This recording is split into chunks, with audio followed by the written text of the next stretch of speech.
Hey y'all, Sandy Peterson here, and we're going to talk about the map expansions, specifically the Yuggoth map expansion. Now the maps are designed to change the game in a lot of ways. We're going to talk about some of the rules changes for the Yuggoth map right now. Let's zoom in on this map and have a look at the changes we got. So first off, we have some special types of areas. One over here is the Slime Sea and the Slime Sea Overlook. Now here, this is the adorable little slimes that we start with. Actually, they don't start on the map. I just put them there because it looks cool. They start off the map. And here there's a symbol on the Slime Sea Overlook, which is the universal no slimes symbol. If you have a gate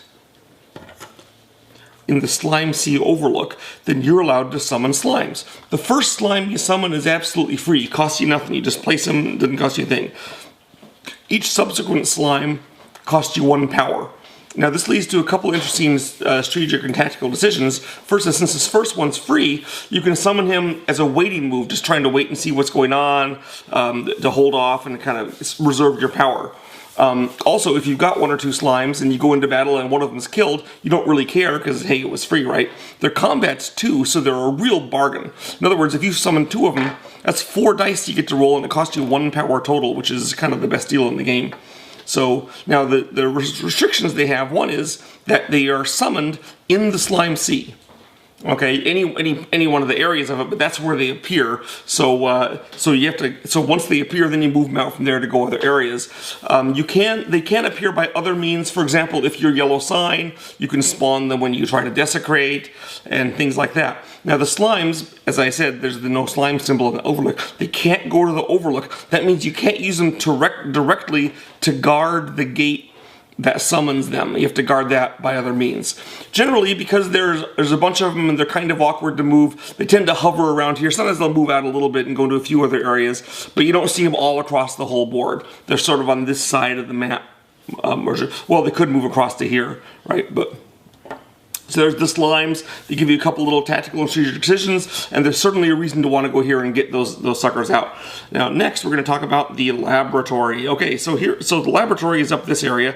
I don't know if you can see our little laboratory sigil here, but if you have a gate in the laboratory, then you can do the new surge reaction. It costs you 1 power, and you turn as many cultists as you want into brain cylinders. Here's how it would work.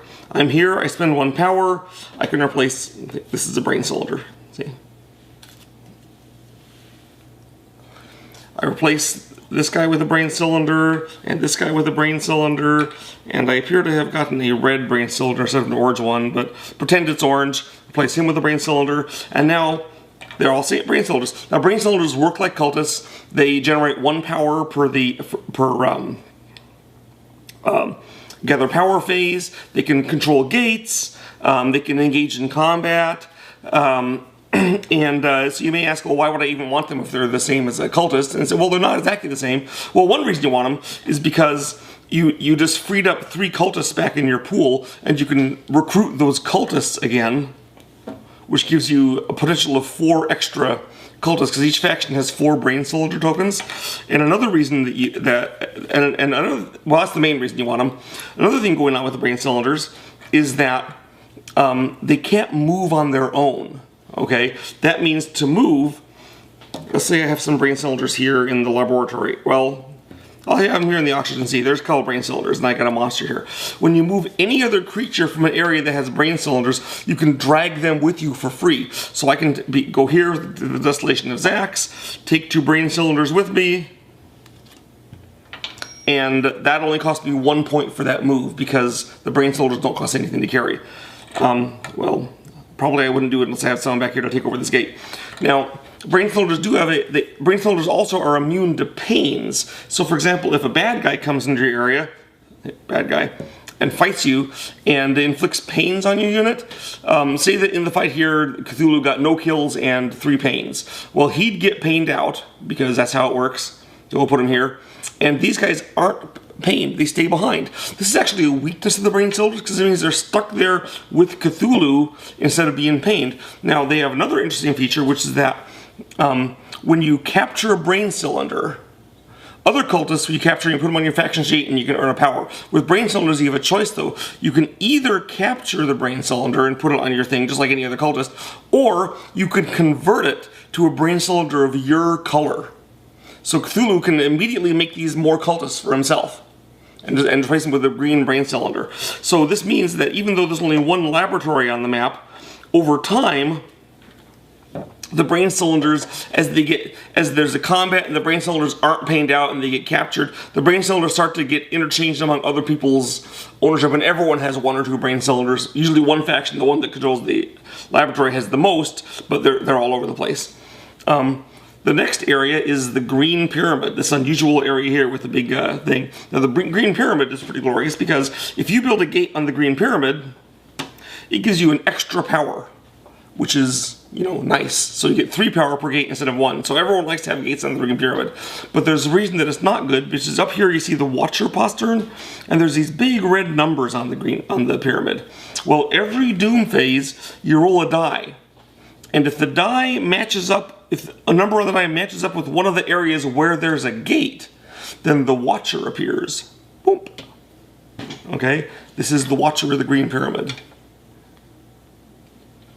Now, the Watcher of the Green Pyramid, during the following action phase, each player in turn gets to control him, and he moves one area and attacks, and then moves another area and attacks. Each player controls him for one move and attack. He has to move to an adjacent area. If there's no areas adjacent to him, so he can't reach someone, then he can teleport. So he's always adjacent to someone. He starts off rolling 12 dice in combat. He can't be pained, and a kill doesn't kill him. It just knocks down his dice by 1 point. Over the course of subsequent turns, he does decay and lose points off his maximum, so he doesn't stick around forever. But of course, once he's destroyed, then, you know, he can be resummoned if you still have gates on the Watcher postern. So he tends to ravage across the map, and he moves pretty far.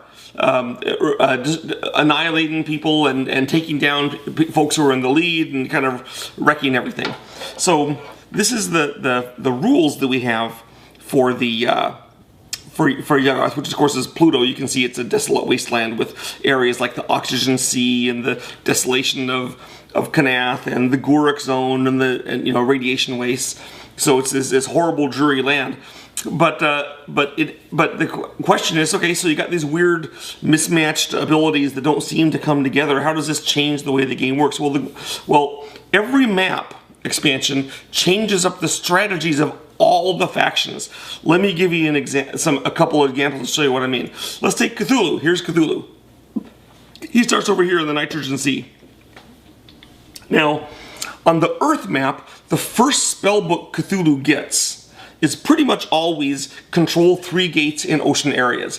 Because you start right there in the ocean, you build a couple more, it may come the second turn, but you get those 3 gates, get your first spellbook, and you're off and running. So his early strategy is all based around that. Well, on this map, the layout of the oceans is very different. The oceans are these craters, kind of separated from each other.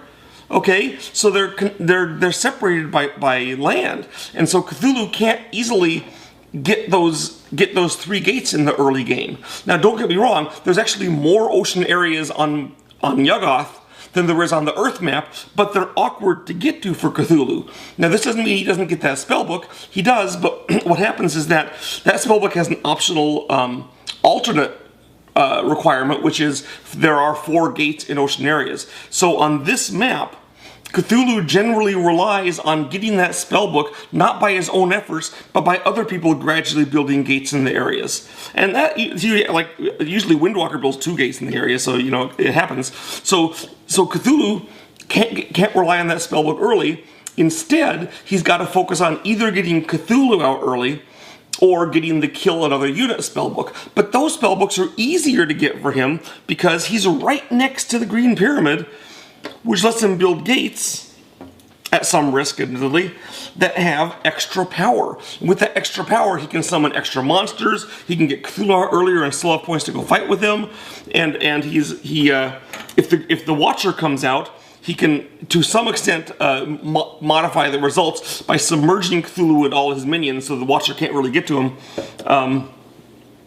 Of course, sometimes the Watcher gets to him anyway. So Cthulhu's early strategy is completely different on this map than it is on a normal map. Let me give another example. Let's take South Agua.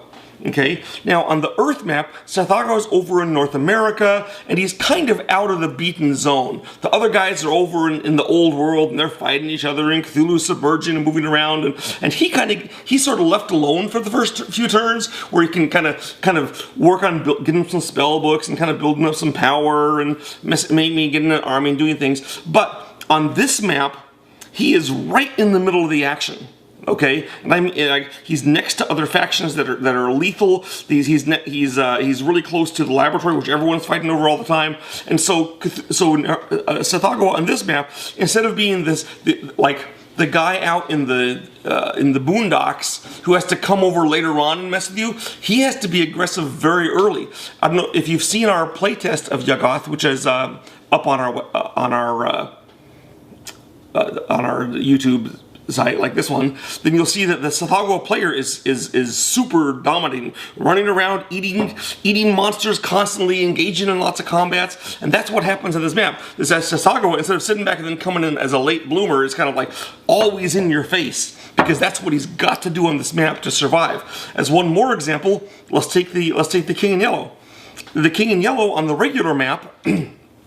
You know, he has his little route he follows. You pick a route, go around the world, and quite often you're saying, well, I'm going to go around the world and I'm going to try to miss, like, Africa's full of horrible fungus monsters, so I'm going to go hit Australia instead to get the chevron glyph, or whatever you want to do. So he's sort of trying to wander around and avoid trouble to an extent while he's getting to desecrations. Well, maybe not always, but he often does. But on this map, all of the chevron glyphs are in areas that are the critical areas. The Slime Sea Overlook, the laboratory, and the Gurg Pyramid. So he is forced to take his guy right into the middle of hell. Okay, where there's certain to be an enemy gate that's heavily defended, and this is one of the features of being him on this map, which may seem like a problem, but it is, but it's also an advantage, because since he knows he has to go there, part of a strategy is to lay a path for him first, to make sure he can get there, get his units there, and then of course he's got advantages with the other things, because these monsters are very handy for him to plop down wherever he goes, and if he can get a gate in the laboratory, the brain cylinders are way better for Yellow Sign than they are for any other faction, because he actually has a problem with too many cultists sitting around clogging up his gates and all like drawing on the pension fund but with this, he can get cultists back into his pool and place them around as he's moving around the map, and it's a big plus for him. So those are just 3 examples, but all the factions have to do things really differently. They can't just use the same strategies on a different map. They have to use different strategies, and then of course they have to mess with these other monsters, and so the